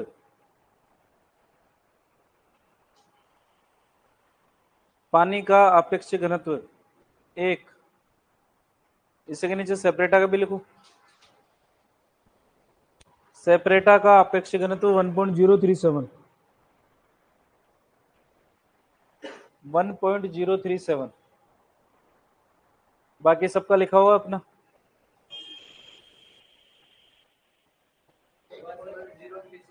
वन 1.037। ठीक है, नोट डाल के लिखो, एक और नोट डाल के लिखो, ताजे दूध का अपेक्षित घनत्व। नोट डाल के लिखो, ताजे दूध का अपेक्षित घनत्व। ताजे दूध का अपेक्षित घनत्व 1 घंटे बाद ज्ञात करना चाहिए। ताजे दूध का अपेक्षित घनत्व, ताजे दूध का अपेक्षित घनत्व 1 घंटे बाद, 1 घंटे बाद ज्ञात करना चाहिए। क्योंकि क्योंकि क्योंकि ताजे दूध में CO2 की मात्रा अधिक होती है। क्योंकि ताजे दूध में CO2 की मात्रा अधिक होती है। क्योंकि ताजे दूध में CO2 की मात्रा अधिक होती है। ठीक है, दिक्कत यहां तक? यहाँ पर हमारा अपेक्षित घनत्व परीक्षण भी होता है। पता लाइव वाले कह रहे हैं कि सर 17.5 लाख स्टूडेंट बैठेंगे, उनमें कहाँ किस्मत चलेगी, वहां मेहनत चलेगी। बस देखो, आपकी सक्सेस के अंदर 95% रोल आपकी मेहनत का है, 95%। लेकिन कहीं ना कहीं मेरे को ऐसा लगता है कि 5% आपकी किस्मत का होना भी जरूरी होता है। कई बार क्वेश्चन आता है अपने को, लेकिन अपन ओएमआर गलत भर के आ जाते हैं, या फिर टिक करने में गलती हो जाती है, तो वहां पर आपकी किस्मत है, लेकिन उसका रेशियो सिर्फ 5% ही है। आप जीरो नहीं बोल सकते उसको, है ना। तो 5% है, लेकिन सिलेक्शन तो 95% तो होगा। आप 5% के भरोसे तो बैठ नहीं सकते, क्योंकि 5% के भरोसे बैठेगा तो सिलेक्शन वैसे भी नहीं होना, इसलिए मेहनत तो करनी करनी है, बाकी किस्मत, है ना। अब देखो कौन से नंबर का था ये, 5वें नंबर का, बाद में लिखोगे, अब सुनते जाओ। 6ठे नंबर पे आता है हंसा परीक्षण। 7वें नंबर पे आता है नाइट्रेट परीक्षण। 8वें नंबर पे आता है आयोडीन परीक्षण।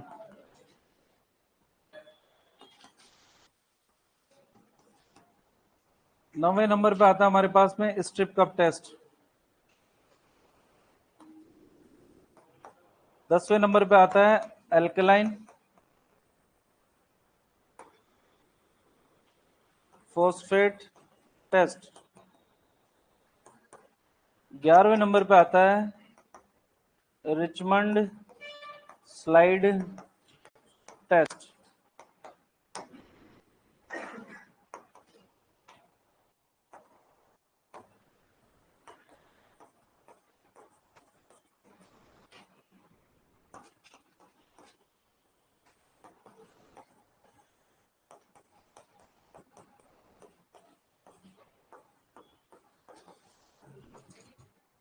सुनते जाओ इधर, हंसा परीक्षण।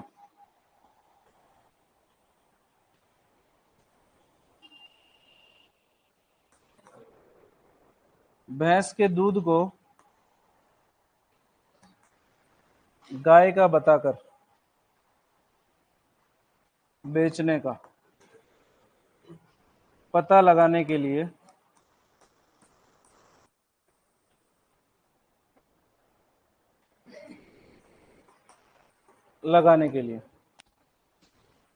अंसा परीक्षण करते हैं।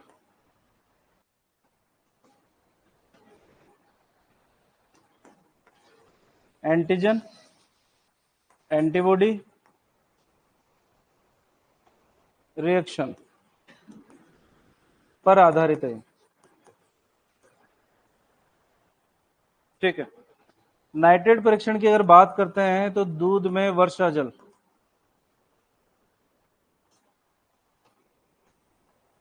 का पता लगाने के लिए,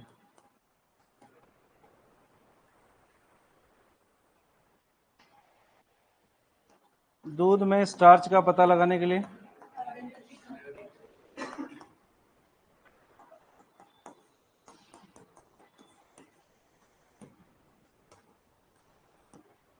स्ट्रिप कप टेस्ट पहले पढ़ाइए।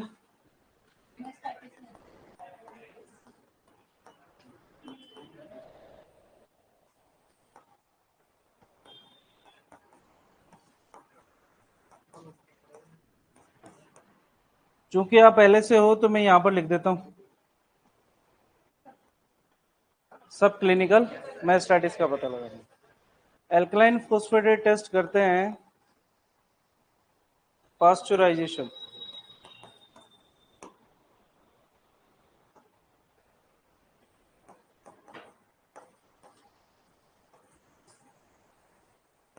जिसको आप पास्चुरीकरण भी कहते हो, पता लगाने के लिए।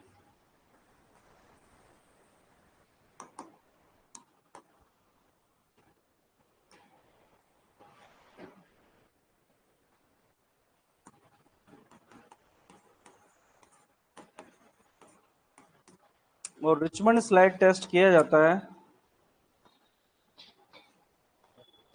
टोटल सॉलिड लिखा था अपन ने,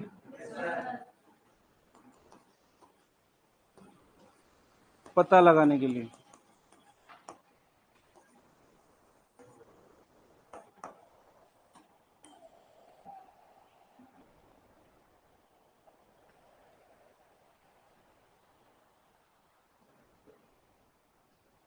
देखो इधर, सबसे पहले बात करते हैं हंसा परीक्षण की।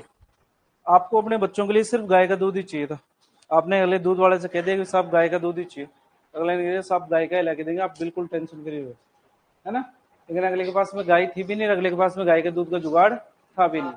लेकिन उसको एक चीज बती थी कि भैंस का दूध तो ठाडा आता है और गाय का दूध पतला आता है। उसने भैंस के दूध के अंदर मिला दिया पानी और दूध को कर दिया पतला। आपके पास में आया, आपने उंगली डाल के देखा, आपको पता लग गया भाई पतला है ये, तो इसका मतलब किसका दूध है? गाय का। लेकिन मिलावट तो करी अगले ने। उस कंडीशन के अंदर हम क्या करते हैं, एक स्लाइड लेते हैं। क्या लेते हैं? कांच की स्लाइड आती है, ये लेते हैं। इसके ऊपर एक दो बूंद दूध की डालते हैं। किसके डालते हैं? और इसके अंदर ऐड किया जाता है हंसा रिएजेंट। रिएजेंट या अभिकर्मक।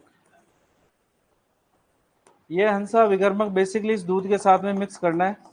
मिक्स करने के दौरान अगर दूध फट गया तो इसका मतलब है कि ये भैंस का दूध है, और अगर ये नहीं फटा इसका मतलब ये गाय का दूध है। होगा क्या वो सुनो। भैंस के दूध के अंदर विशेष प्रकार की एंटीबॉडी पाई जाती है जो सिर्फ भैंस के दूध के अंदर ही होती है, गाय के दूध में पाई ही नहीं जाती। हंसा रिएजेंट के रूप में एंटीजन काम में लिया जाता है। क्या काम में लिया जाता है? वो एंटीजन काम में लेंगे जो भैंस के अंदर एंटीबॉडी बना रहा था। तो एंटीजन एंटीबॉडी रिएक्शन होगी और दूध फट जाएगा। अगर दूध फट गया इसका मतलब कौन सा है? भैंस का। नहीं फटा तो मतलब गाय का। तो उंगली डालने से आप किसी का पता लगा नहीं सकते। तो आपसे पूछा था कि एंटीजन एंटीबॉडी रिएक्शन के ऊपर कौन सा परीक्षण काम करता है? रिएजेंट का नाम क्या है? हंसा रिएजेंट। तो हंसा रिएजेंट का उपयोग करने के कारण ही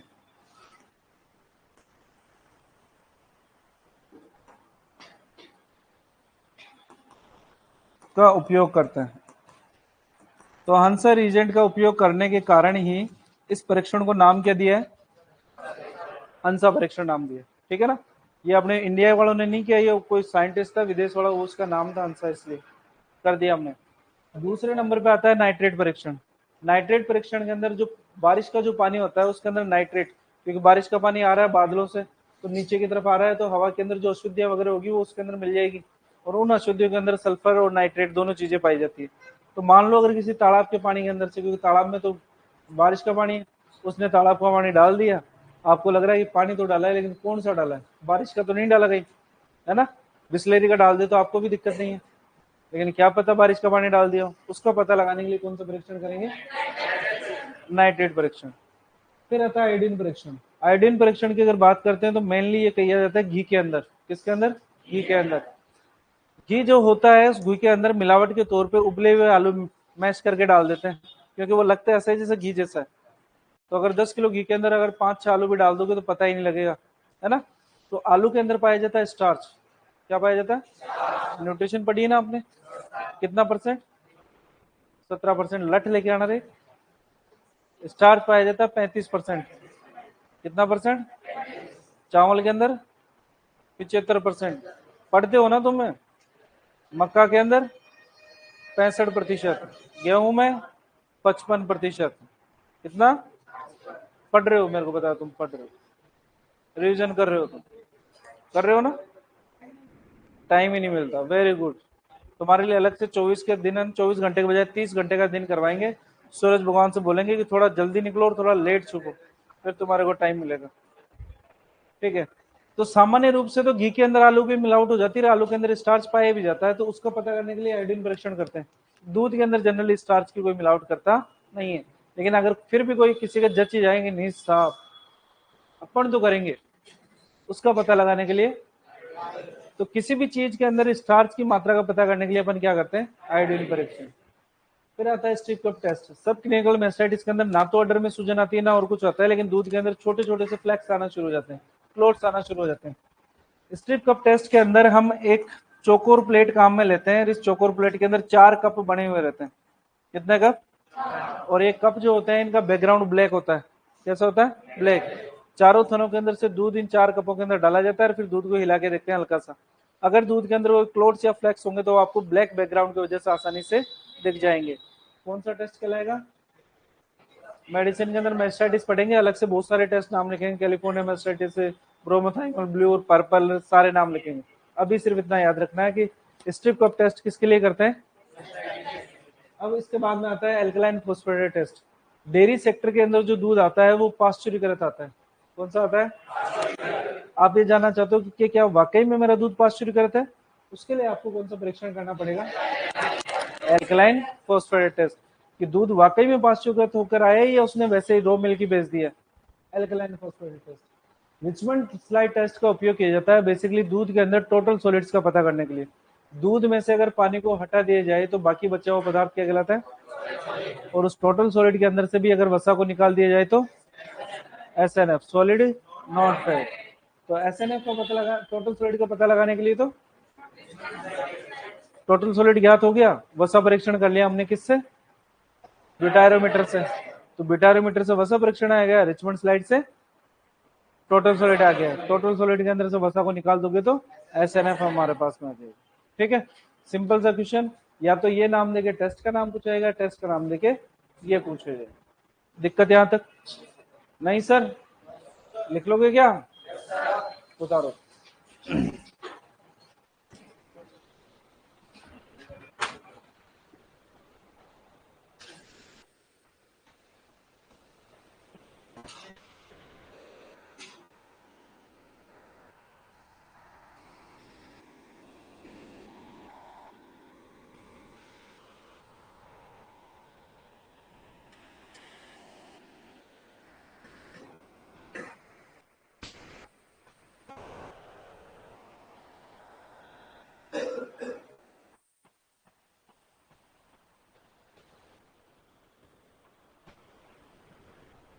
बिना बोले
दूध के सारे परीक्षण हमारे लिए इंपॉर्टेंट है, आपको याद रखने ही रखने।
Richmond slide test,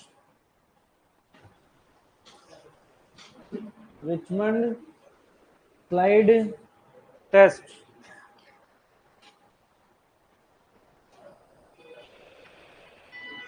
Ram Ram भाई, इधर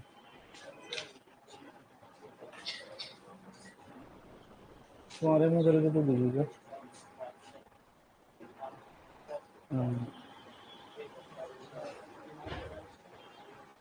तुम 20 मिनट में कॉल करते हैं, 2 बजे।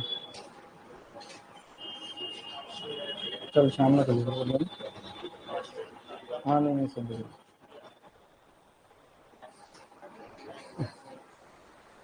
अरे भाई थोड़ा सा भी यहाँ बिजी चल रही है। चल शाम में कर दो, फिर कर दो नहीं।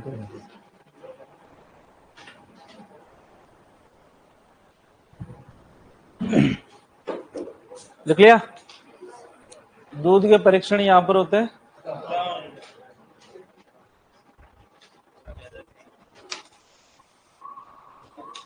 हेडिंग डालो, दूध का संरक्षण।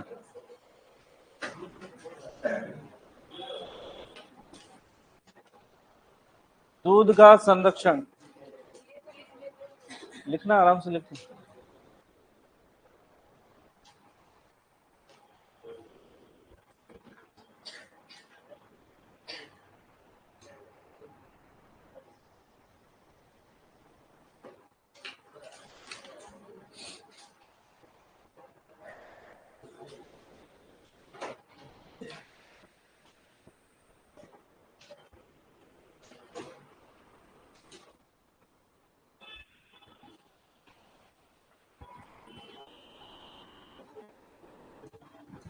समझ में भी आ रही है? वैसे ही थोड़े थोड़े आते हैं।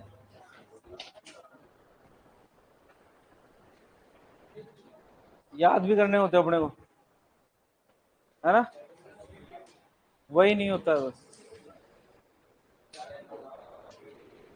इसका एक उपाय है बस। देखो, 2 उपाय। पहला उपाय तो ये है कि आप जैसे किताबें जो अपने नोट्स होते हैं ना, उनको सिराने पे रखे, है ना? सिराने पे रख के सोया करो रात को। विसरण का नाम सुना ना? विसरण रखते हो ना? विसरण का नाम नहीं सुना? उच्च सांद्रता से निम्न सांद्रता। किताबों के अंदर ज्ञान की सांद्रता ज्यादा है आपके दिमाग में, तो किताबों से ज्ञान ऑटोमेटिक आपके दिमाग की तरफ ट्रांसफर। पहला तरीका तो ये है। कैसे करके तो देखो एक बार, करे क्या काम करता है ना? करता है। दूसरा तरीका वो इससे ज्यादा अच्छा है ना, उसके अंदर तो क्या डायरेक्ट जाएगा। हवा के अंदर क्या पता रुकावट आ जाए कि नहीं आ जाए। सुबह सुबह कुछ नहीं करना, रात को जैसे सोते टाइम जाते हो उस टाइम नोट्स में से 2 पेज फाड़ो, एक गिलास के अंदर 5 बादाम भिगो, और फिर उस 2 पेजों को उन बादाम के साथ में भिगो दो। सुबह उठ के उनको मिक्सी में पीसो और एक साथ। 2 ही तरीके हैं। और तीसरा तरीका और एक और, नहीं रात भर के अंदर किणवन नहीं होता, टाइम ज्यादा लगता है उसमें। तीसरा तरीका है ना, जो सामने नोट्स को रखो, बैठो और ऐसे हाथ लगा के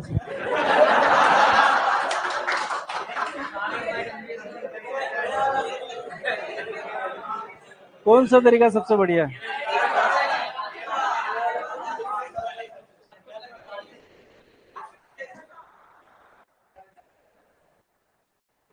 सर ये बुक में भी है क्या? हमने पहली बार पढ़ा है आपसे। यार बुक वाला थोड़ी पढ़ा था। हेडिंग डालोगे, दूध का संरक्षण।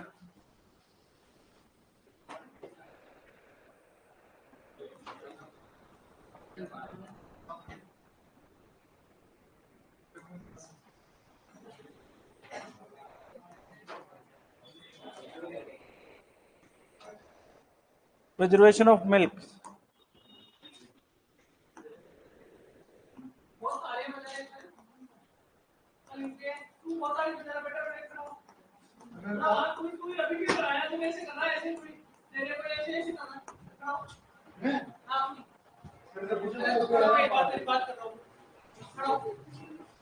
कितने नंबर आए थे पता है तेरे को? 40 से भी कम नंबर देते रहे। कितने नंबर आए थे कल टेस्ट के अंदर मेजर में? 35। हाँ, और अभी ताली बजा रहा है। तो फटफटाहट ही कर रहे हो, तुम्हारा फटफटाहट मिटा नहीं गया अभी तक? हाँ, क्यों? तो आज पहली बार ऐसे मजाक कर लिया, इसलिए बगले बाकी बजाते नहीं मेरी क्लास में। इतनी हिम्मत नहीं, है क्या? आपकी नहीं, आपकी क्लास में नहीं, पहले और 2 क्लासेस चल रही थी ना, उनमें ज्यादा ही हो रहा था। उनके इसकी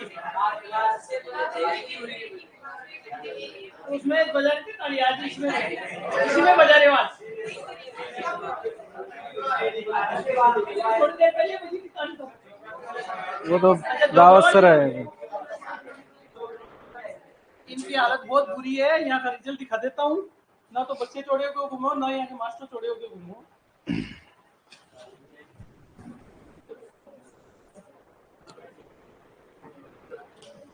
यहाँ के पन्ने में देखो क्या हालत है इनकी, आपके इन सेंसाओं की। ये देखो, 3 का तो उधर का है मामला, और 3 नंबर वाला तो 7 नंबर वाला इधर ही है, यानी 5-8 से ऊपर के रोल नंबर। पहला यहाँ का, फिर ये रहा, 2 यहाँ के, फिर 2 ये देख लो, फिर ये मान लो, फिर ये आ गए क्या। ये देखो, वहां तो आधे बच्चे हैं ना यहाँ के, तुम देखो, आप देखो, अब देखो, और नीचे देखो, लास्ट में देखो, केवल यहाँ की लाइन है। अब देखो 3 पन्नों में यहाँ की लाइन है। ये देखो, एक भी छोरा नहीं है वहां का गलती से भी, मुझे बता दो। ये सारा कचरा है पूरा है। हाँ, नीचे से फर्स्ट आ रहे हो। कर लेंगे, कवर कर लेंगे। ये देखो, अरे बीपी सर की क्यों बत्ती बुझा रहे हो रे मेरे सामने? शर्म नहीं आ रही क्या तुम्हारे को? देखो, जो हर बार देखता हूँ रिजल्ट में। देखते हो कुछ नहीं, क्या हो रहा है? क्यों नहीं पढ़ते? ये क्यों नहीं पढ़ते? क्योंकि ये गोपालपुरा है। गोपालपुर वहां तो ठोकर लगती है ना, एक तो ऊपर से डुक लगता है, एक नीचे से लात लगती है जब पढ़ते हो। ये है ना मामला। वहां का 50% रिजल्ट रहता है या क्लास का 20% रिजल्ट रहता है। और वहां पे बैठ जाता हूँ ना, उनको पता है ना, रहने से बैठे तो फिर तो सांस भी सोच के लेते हो। हाँ, तुम्हारे कोई पता है नहीं, तुम तो पूरे आवारा हो रखे हुए हैं। हमारा कुत्ता डोलता नहीं, वैसे डोलते रहते हो और मजे कर रहे हो आराम से, कोई दिक्कत है नहीं तुम्हारे। 70 नंबर से ऊपर खड़े हो, 70 नंबर जिनके हैं वो खड़े हो जाओ, 70 से ऊपर वाले खड़े हो जाओ, 70 से ऊपर वाले, 70 से ऊपर वाले, 70 है, हाँ 70 वाले खड़े हो जाओ। ये देखो पूरी क्लास का मेजर में तो 70 वाला 90 ले आएगा, तो भी डॉक्यूमेंट वेरिफिकेशन नहीं कराएगा और करा क्या लेगा। अब ये देख लो, और देख लो, ये सारा कचरा देख लो इकट्ठा, पूरा हालत ये है सर। पढ़ते नहीं ना सर, रिवीजन नहीं करते।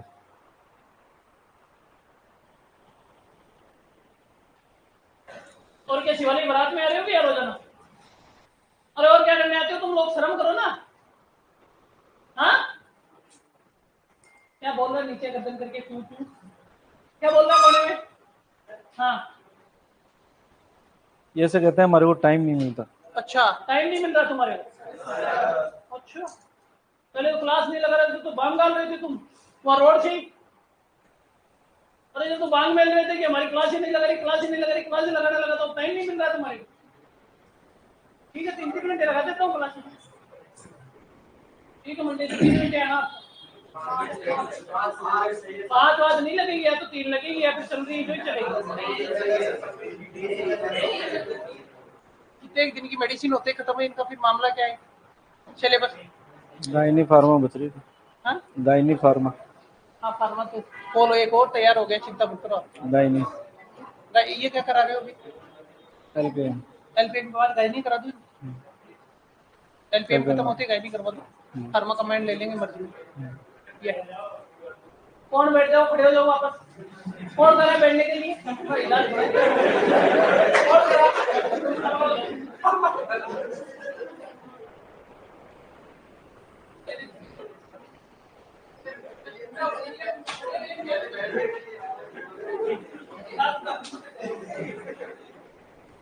ये सोचो तुम्हारी इज्जत बचाने के लिए इन्होंने कम से कम नंबर ला के, नहीं तुम्हारे शर्म आती नहीं? मैं तुम्हारे शर्म आ नहीं रही है ना? अगले पेपर में लेके आएंगे। पढ़ते नहीं है सर, पढ़ना चालू कर दो बेटा, तुम्हारा ही सिलेक्शन होगा। अभी तो सिलेबस चेंज होगा ना, बाद में एक झटका और लगेगा। राजेंद्र चौधरी जो कहती है ना, दुनिया के अंदर इतिहास गवाह, इस चीज का कभी बदला नहीं, ये ध्यान रखना। हाँ, जो मैंने बोल दिया ना वो बोल दिया। क्या बोल रहे हैं? इतिहास नहीं बदला, बदल गया। क्या बदल, इतिहास में क्या बदलेगा? इतिहास एक जरूर बदल जाएगा, तुम्हारे लखनऊ से जो शिवालय टॉप रैंक देता है वो नहीं देगा इस बार। एक यही इतिहास बदलेगा, इससे ज्यादा कुछ नहीं बदलेगा।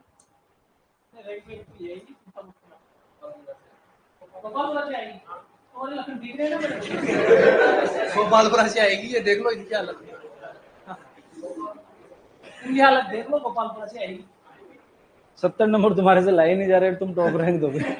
हाँ, ये थोड़ा सा माहौल खराब है सर अपने यहाँ गोपालपुरा में क्या है ना कि वही लंदन। हाँ, लंदन पेरिस से पूरा ये मामला है। मौज मस्ती करके चाय पानी पी के जाते हैं, वापस बर्बाद होके जाओगे तो देखना, फिर रोते भी रोगे। सिलेबस पूरा चेंज हो गया, चिंता मत करो, मैं बोल दूंगा, मेरे को तो सारा ध्यान है। ये है मामला। साइंस आएगी, पॉलिटिकल आएगी, कंप्यूटर आएगा। हाँ, तो तरीके से पढ़ लो, ईमानदारी से पढ़ लो बेटा। सारी सीनियर फैकल्टी है तुम्हारे सामने, बड़ी ईमानदारी से पढ़ा रहे हैं, सब्जेक्ट को इस तरह से पढ़ा रहे हैं जैसे, तो तुम्हारी रैंक खराब नहीं होनी चाहिए अगली बार में। तो लिया ना बेटा, बढ़नी चाहिए। इस संडे को तो नहीं जाओगे ना गाँव, सब परिचय का चले जाओगे। परिचय का दें। आज तो नहीं बने तो भी यस सर करेंगे। ये लास्ट छुट्टियां हैं इनकी, सकरात और होली की कोई छुट्टियां नहीं होंगी सर। हाँ, लास्ट छुट्टी है, चलो 3 दिन की ये छुट्टी लास्ट दे देंगे आपको ना।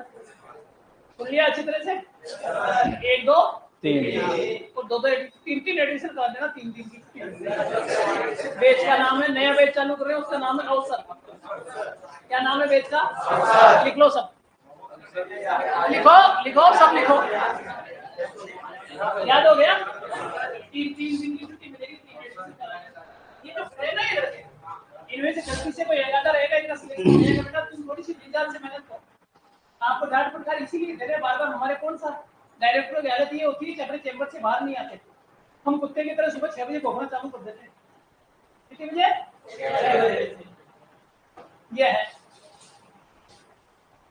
इसीलिए बोलते हैं कि कहीं ना कहीं बेरोजगारी की हालत आपको पता है, आने वाला समय कैसा आएगा हमारे को पता है। 2026 या 30 मान लो लास्ट, जो डिपार्टमेंट में भर्ती आई, 20 साल तक कोई भर्ती नहीं आई देश के अंदर। हिंदुस्तान पूरा आधुनिकरण हो गया, ग्लोबलाइजेशन हो गया कंप्लीट का। हर डिपार्टमेंट के अंदर देखना नए चेहरे मिलेंगे, सब नए आ गए सबको। ये है, बच्चे की नहीं भर्ती आएगी कहाँ से सर? 2020 से 2030 रिटायरमेंट फेज है, जो पुराने शुरुआत के अंदर नौकरी लगे थे वो लोग रिटायरमेंट वो खाली हो रहे हैं, पोस्ट इंक्रीज हो रही है, तो अभी जो भर जाएंगे वो भर जाएंगे, बाद के अंदर कुछ भी कोई नहीं नहीं होगा। आएगा। मेरे को पता है, सन 1988 से लेके 2010 तक सिंगल वैकेंसी नहीं थी मार्केट के अंदर। 88 में एक भर्ती आई थी, जो नरेश सिंह जी ने रोडवेज में थानों में लगा दी बस। हाँ, जो मर्जी के मालिक लगाई थी जब, इसके बाद सिंगल भर्ती नहीं आई थी। तुम सोचो ऐसा हाल तुम्हारे साथ होगा, तो तैयारी कर लो बेटा, बहुत अच्छा है। नहीं तो आराम से हमारा तो कुछ नहीं जाएगा। आप सोच रहे हो सर आते बार बार यूं बक बक करके चले जाते हैं, और बैठे बैठे हमारी आत्मा उधर कुमलाती है, रोती है। सुन रहे हो ना? हाँ, अंदर से दही की तरह कलेजा फटता है कि इनका हालत खराब होगी बच्चों की। हम क्या करें? सर ने कोई कमी रखनी है बताओ? हाँ, देख रहे हो गले की क्या हालत है और क्या हालत है? नहीं, हम लोगों को ऐसी हालत है, सेविंग करने का टाइम नहीं मिल रहा, क्या हालत है। लेकिन बच्चों को भाई, हमारे जो टाइम है, बच्चों को प्रॉपर एक बार आराम से 6 महीने कीजिए, इनके टेस्ट करवा ले प्रॉपर।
अरे रे सर, बंद हाँ बंद थी इतनी दूर से आवाज जाती भी है।